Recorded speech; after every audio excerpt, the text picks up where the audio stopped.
வணக்கம் மக்களே. ஜோசப் விஜய் தமிழகத்துடைய முதலமைச்சராக பதவி வச்சிட்டார். 17வது சட்டப்பேரவையோட முதலமைச்சராக மாண்புமிகு திரு சி ஜோசப் விஜய் அவர்கள் முதலமைச்சராக பதவி எடுத்துட்டார். ஒரு பிரம்மாண்ட ஒரு விழாவாக நேரு உள் விளையாட்டு அரங்கில் நடந்தது. ஏகப்பட்ட அரசியல் பிரமுகர்கள், மிகப்பெரிய அளவில் திரை பிரமுகர்கள்லாம் கலந்து கொண்டாங்க. ஸோ மிகப்பெரிய ஒரு பிரம்மாண்டமான விழாவாக பார்க்கப்பட்டது. நடிகர் விஜய் பார்த்திங்கன்னா ஜோசப் விஜய் என்னும் நான் அப்படின்னு சொல்லும்போது அந்த சத்தம் ஆரவாரம், அவருடைய தொண்டர்கள், அவருடைய ரசிகர்கள் போட்ட ஆரவாரம் அமர்வதுக்கே கிட்டத்தட்ட ஒரு 3-4 நிமிடங்கள் ஆச்சு. ஆளுநரே அந்த சத்தத்தை கேட்டு மிரண்டுட்டார் அப்படின்னு சொல்லலாம். அவரே இந்த சத்தம் எப்படா அடங்கும், எப்படா அவர் பேசுவார், அடுத்து அந்த பதவி பிரமாணத்தை பேசுவார் அப்படிங்கிற அளவில் தொண்டர்களையும் மக்களையும் பார்த்து கை காட்டினார். ஸோ அந்த அளவுக்கு ஒரு மிகப்பெரிய ஒரு பிரம்மாண்ட ஆரவாரம், மிகப்பெரிய ஒரு எழுச்சி. அதுவும் விஜய் அவர்கள் பேசிய அந்த பதவி பிரமாணத்தை பார்த்தீங்கன்னா நன்கு ஒரு மனப்பாடம் பண்ணி வச்சிருப்பார் போல இருக்கு. அது அப்படியே ரொம்ப ஆக்ரோஷமாக எப்படி அவர் அந்த தேர்தல் பிரச்சாரத்தில் பேசினார், அந்த அளவுக்கு ஒரு ஆக்ரோஷமாக பேசினார். வரலாறுல இந்த மாதிரி ஒரு பதவி ஏற்பை நான் பார்த்ததில்லை. அந்த அளவுக்கு ஒரு மெய்சில் இருக்கக்கூடிய பிரச்சாரம். மக்கள் அனைவரும் டிஆர்பி ரேட்டிங் மிகப்பெரிய அளவில், தொலைக்காட்சி சேனல்களுடைய டிஆர்பி ரேட்டிங் இந்த அளவுக்கு உயர்ந்திருக்கு அப்படின்னு சொல்கிறாங்க. ஐபிஎல்லுடைய டிஆர்பி ரேட்டே குறைஞ்சிருச்சு அப்படின்னு சொல்கிறாங்க. ஸோ அந்த அளவுக்கு விஜயை சுற்றி நடந்த இந்த அரசியல் நிகழ்வுகள் மற்றும் இன்னைக்கு நடந்த இந்த பதவியேற்பு விழா, ரகசிய காப்பு விழா பார்த்திங்கன்னா ஒரு பிரம்மாண்டமான விழாவாக பார்க்கப்பட்டது. மேலும் இந்த விழாவின் இறுதியில் முதல்வர் 3 திட்டங்களுக்கு ஒப்புதல் கொடுத்துருக்காரு. ஒன்று பார்த்திங்கன்னா அந்த சிங்கப்பெண் திட்டம், அதாவது பெண்களுக்கு எதிரான அந்த பாலியல் வன்கொடுமைகள் இதெல்லாம் தடுப்பதற்கான சிங்கப்பெண் திட்டம். அடுத்து பார்த்தீங்கன்னா 500 யூனிட் வரை உபயோகிக்கக்கூடிய பயனாளர்களுக்கு 200 யூனிட் இலவசம் விலையில்லா மின் திட்டம் சொன்ன வாக்குறுதியை நிறைவேற்றிருக்கார். மேலும் போதைப்பொருள் இல்லாத மாநிலமாக, அதாவது போதைப்பொருளை ஒழிக்கக்கூடிய மாநிலமாக, அதற்கு தடுப்பதற்குண்டான ஒரு சிறப்பு படை, அதாவது இந்த கஞ்சா, அபின், ஹெராயின் போன்ற பொருட்களை முற்றிலும் ஒழிப்பதற்கான ஒரு திட்டத்தை, ஒரு படையை அனுப்புவதற்கு ஒப்புதல் கொடுத்திருக்கார். அதுக்கு கோட்டையிலுமே சென்று அவர் கையெழுத்திட்டிருக்கார். மேலும் அவர் அந்த வந்த ட்ரெஸ் பார்த்தீங்கன்னா முதல்வன் படத்தில் நடிகர் அர்ஜுன் அந்த ஒன் டே சிஎம்க்கு போட்டு வருவார் இல்லையா, பிளாக் பேண்ட் ஒயிட் ஷர்ட், அந்த அதே ட்ரெஸ்ஸு இவர் கொஞ்சம் வித்தியாசமாக மேலே கோட்டு, பிளாக் ஓவர் கோட் போட்டு வந்தார். ஒரு மெய்சில் இருக்கக்கூடிய ஒரு விழாவாகத்தான் இருந்தது. அதாவது ஜென்சி மாற்றத்தால் ஏற்படக்கூடிய ஒரு புரட்சியின் விளைவாக ஒரு புதிய முதலமைச்சரை தமிழகம் தேர்ந்தெடுத்திருக்கு. பதவி பிரமாணம் நடந்திருக்கு. ஸோ மாண்புமிகு சி விஜய் அவர்கள் முன்னால் இருக்கக்கூடிய சவால்கள் என்ன, இனி வரும் காலங்களில் இந்த திராவிட கட்சிகள் அவங்களால சோபிக்க முடியுமா, எப்படி அவங்க எதிர்கொள்ள போகிறாங்க? ஏன்னா 2 மிகப்பெரிய கட்சிகளுமே எதிர்வரிசையில் அமர்ந்திருக்காங்க. அதிகாரப்பூர்வ எதிர்கட்சியாக திராவிட முன்னேற்ற கழகம் இருந்தாலும் இன்னொரு வரிசையில் அஇஅதிமுகவும் உட்கார்ந்துருக்காங்க. அஇஅதிமுகவில் மிகப்பெரிய பிளவுகள் ஏற்படப்படுவதாக செய்திகள் வருது. இதை பற்றி ஏற்கனவே நம்ம வீடியோ போட்டிருந்தோம். CV சண்முகம் தரப்பும் SP வேலுமணி தரப்பும் இப்போவுமே எடப்பாடிக்கு குடைச்சலை கொடுக்க துவங்கிட்டனர். ஸோ என்ன நடக்குது தமிழக அரசியலில், விஜய் முன் இருக்கக்கூடிய சவால்கள் என்ன, எப்படி விஜய் அதை செய்ய போகிறார், வெள்ளை அறிக்கை வெளியிடுவேன் என்று சொல்லியிருக்கிறார் விஜய். ஸோ அதை பற்றி தான் நம்ம இந்த நிகழ்ச்சியில் பார்க்க போகிறோம். நான் உங்கள் ஜோசப். வாங்க நம்ம இப்போ நிகழ்ச்சிக்குள்ளே போகலாம்.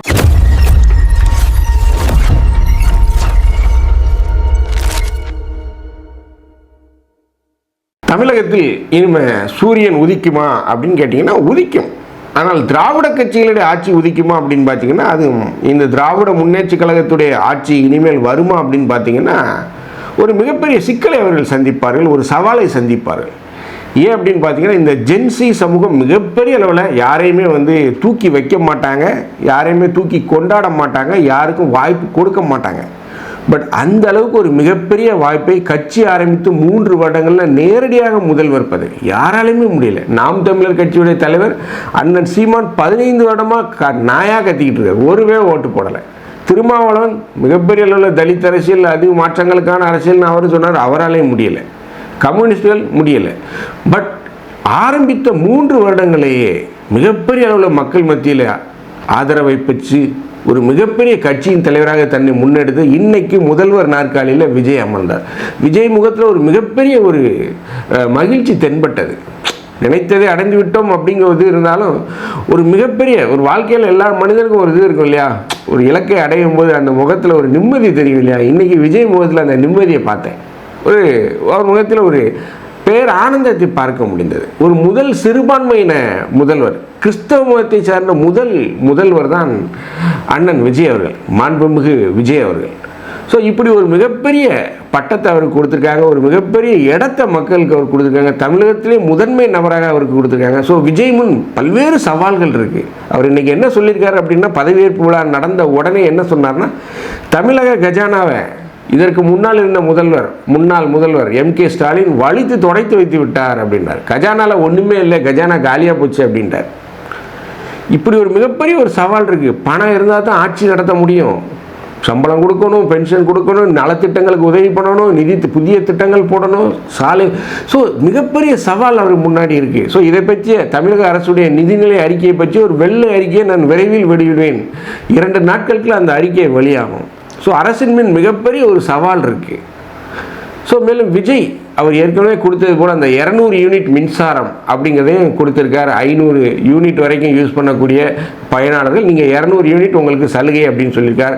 மேலும் போதை இல்லா, அதாவது இந்த அபின், கஞ்சா இதெல்லாம் தடுப்பதற்காக ஒரு தடுப்பு படையை அமைச்சிருக்கார். மேலும் சிங்கப்பெண்ணை என்ற பெண்களுக்கான பாதுகாப்புக்கான மாவட்ட வாரியாக ஒரு குழுவை அமைத்திருக்கார். இதுக்கெல்லாம் உத்தரவில் ஆன் த ஸ்பாட் பதவியேற்பு முடிஞ்ச உடனே கையெழுத்து போட்டார். மேலும் இதில் மிக முக்கியமான விஷயமா நாம் பார்க்கிறது என்னென்னா, மேடையிலேயே இந்திய காங்கிரஸுடைய தலைவர் ராகுல் இருந்தார், எதிர்க்கட்சி தலைவர் ராகுல் எல்லா நிகழ்வுலையும் அமர்ந்திருந்தார். பொதுவாக இது ஒரு அரசு நிகழ்வில் ஆளுநருக்கு பக்கம் பதவி ஏற்கக்கூடிய விஜய் அவர் தான் இருப்பார், ப்ளஸ் பதவி ஏற்கக்கூடிய மந்திரிகள் தான் இருப்பாங்க. பட் மாறாக இன்னைக்கு எதிர்க்கட்சி தலைவர் ராகுல் அமர்ந்தார். இது ஒரு புரோட்டோக்காலுக்கு அகெயின்ஸ்டு அப்படின்லாம் நிறைய பேர் சொல்கிறாங்க. என்னங்க புரோட்டோக்கால், நம்ம வைக்கிறது தானேங்க புரோட்டோக்கால். ஒரு மிகப்பெரிய எதிர்க்கட்சி தலைவர் அவருடைய நண்பர் உட்காந்து இன்றைக்கி அந்த விதிமுறைகள் உடைத்து எறியப்பட்டன, பாரம்பரியங்கள் உடைத்து எறியப்பட்டன. குரூப் ஃபோட்டோ எடுப்பாங்க. அதாவது பதவியேற்பு முடிந்து ரகசிய காப்பு பிரமாணம் முடிந்தவுடன் எம்எல்ஏக்களும் முதல்வரும் ஆளுநரும் அமர்ந்து குரூப் ஃபோட்டோ எடுப்பாங்க. அந்த குரூப் ஃபோட்டோலையுமே ராகுல் இருந்தார். அப்போ ராகுலை அவர் எந்த இடத்திற்கு வைத்து பார்க்கிறார் அப்படிங்கிறதுல தெரியும். ஒரு மிகப்பெரிய நட்பு, இருவருக்கும் இடையிலான ஒரு நட்பு, ரொம்ப தீவிரமான ஒரு நட்பு, ரொம்ப பாண்டிங், அதிகபட்ச ஒரு இணைப்பான நட்பாகத்தான் நான் பார்க்கிறேன். மேலும் இந்த ராகுலுடைய இந்த பிணைப்பு இப்போதே பாஜக வயதில் புளியை கரைத்து விட்டது. ஏன் அப்படின்னு பார்த்தீங்கன்னா, ராகுலுடன் சேர்ந்தது தமிழகத்தில் அடுத்து 2029 நடக்கக்கூடிய பாராளுமன்ற தேர்தலில் 40 சீட்டையுமே தமிழக வெற்றி கழகம் எடுத்துரும், பாண்டிச்சேரியை சேர்த்து. ப்ளஸ் வந்து பார்த்தீங்கன்னா, கேரளாவில் விஜய் போய் பிரச்சாரம் பண்ணாருன்னா கேரளாவில் எடுத்துருவாங்க, கர்நாடகாவில் சொல்லவே வேணாம், அங்கே காங்கிரஸ் தான் ஆட்சியில் இருக்கு, அங்கேயும் எடுத்துருவாங்க, தெலுங்கானா எடுத்துருவாங்க. ஸோ இப்போ மிகப்பெரிய அளவில் தென் மாவட்டங்களில் காங்கிரஸ் மீண்டும் உயிர் பெறுவதை வந்து பாஜக விரும்பலை. ஆனால் விஜய் வைத்து அதை செய்யணும் அப்படின்னு நினைக்கிறார் ராகுல். ஸோ என்னை பொறுத்தவரை இந்த கணக்கு வெற்றி பெறும். மேலும் எனக்கு இதில் மிக முக்கியமான நான் ஒரு விஷயமாக பார்க்கிறது என்ன அப்படின்னா, காங்கிரஸ் கட்சி இத்தனை ஆண்டுகள் திமுக கூட தான் கொள்கை கூட்டணி அப்படின்னு மாறுதட்டுறீங்க. எங்கேயாவது ஒரு இடத்துலையாவது அவங்களுக்கு ஒரு அமைச்சர் பதவி கொடுத்தீங்களா? அவனை இருந்துட்டு போகிறான், இது பண்ணிட்டு போகிறான், அனுபவிச்சுட்டு போகிறான், அவனுக்குன்னு ஒரு ஆசை இருக்கணும் இல்லையா? ஆதரவு மட்டும் கேட்குறீங்க, ஆனால் அவங்களுக்கு பதவி கொடுத்துடக்கூடாது. பதவி சுகத்தில் திமுக மட்டுமே இருக்கணும். பட் ஆனால் இன்றைக்கி விஜய் அதை செஞ்சுருக்கார். 5 தொகுதிகள் வெற்றி பெற்ற அந்த காங்கிரஸ் எம்எல்ஏக்கு உங்களுக்கு நான் ஆட்சியிலையும் பங்கு தர்றேன்னு சொல்லியிருக்காரு. பட் அவர் யாருமே இன்னும் பதவி ஏற்கலை. அவங்களுக்கு உண்டான இலாக்காக்கள் ஒதுக்கப்படும், அமைச்சர்களாக அவர்கள் பதவி ஏற்பார்கள். அமைச்சரவை விரிவாக்கத்தின் போது கண்டிப்பாக அவங்களுக்கு இலாக்கா இருக்குது. ஸோ இது வந்து ஒரு மேன்மக்கள் போக்கு, அதாவது கெட்டாலும் மேன்மக்கள் தான் சொல்லுவாங்க இல்லையா? ஸோ அதே போல தான் அண்ணன் விஜய் அவர்கள் தன்னை ஒரு மேன்மக்கள் அப்படின்னு நிரூபித்துட்டார். ஒரு நல்ல ஒரு பண்பட்ட மனிதராக எல்லாருக்குமே அனுபவிங்க, எல்லாருக்கும் எல்லாமே திமுக மாறுதட்டி கொள்ளும், எல்லாருக்கும் எல்லாம் அப்படிவாங்க. ஆனால் கூட இருக்க கட்சிக்காரனுக்கு ஒரு எம்எல்ஏ பதவியோ இல்லை அவனை கூட்டணி கட்சிக்காரனுக்கு ஒரு மந்திரி பதவி கேட்டால் கொடுக்க மாட்டாங்க. ஸோ இதுதான் அந்த பேச்சு மட்டும்தான் பெருசாக இருக்கும், உள்ள ஆப்பையில் சட்டியில் ஒன்றும் இருக்காது. ஸோ இதை வந்து உடைத்து எரிஞ்சிருக்கார். ஸோ இது ஒரு மிகப்பெரிய ஒரு விஷயமாக நான் பார்க்கிறேன். தமிழகத்தில் காங்கிரஸ் வளர்ந்ததற்கு, காங்கிரஸ் மீண்டும் ஆட்சி அமைப்பதற்கு, காங்கிரஸ் தலைமையிலான ஒரு ஆட்சி அமைப்பதற்கு, காமராஜர் ஆட்சியை உருவாக்குறதுக்கு ஒரு படியாகத்தான் நான் பார்க்கிறேன். கடந்த முறையில் காமராஜர் எந்த அளவுக்கு கேவலப்படுத்துகிறாங்க, இந்த முக்தார் என்னென்ன பேச்சு பேசுகிறார் காமராஜர். இன்றைக்கு முழுவதுமாக நாடார் சமுதாய மக்களுடைய ஓட்டுக்களை திமுக இழந்து விட்டது, வணிக சமுதாய மக்களுடைய ஓட்டுக்களை திமுக இழந்து விட்டது. திமுக செய்த தவறை நினைத்து பார்க்கணும்.